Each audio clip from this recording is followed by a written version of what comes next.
కేజ్రీవాల్ మీద మాత్రం ఒక ప్రభావం చాలా ఖచ్చితంగా ఉంటుంది.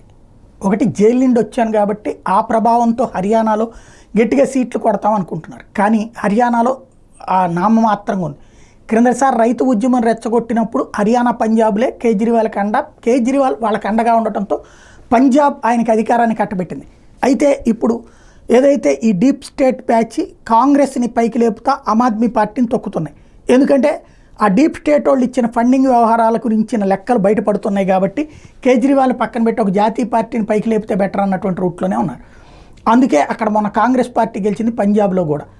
ఇప్పుడు హర్యానాలో కూడా కాంగ్రెస్ని గెలిపించాలని డీప్ స్టేట్ వాళ్ళ ఆలోచన. కాబట్టి అక్కడ కేజ్రీవాల్ గెలవడం కష్టం. ఇక ఆయనకి దాని ఇంపాక్ట్ ఢిల్లీ మీద పడుతుంది. ఢిల్లీలో కాంగ్రెస్ పార్టీ ఇప్పుడు హర్యానాలో పొత్తు లేకుండా వెళ్ళారు. రేపు ఢిల్లీలో కూడా పొత్తు లేకుండా కనుక కేజ్రీవాల్ వెళ్తే కష్టమే.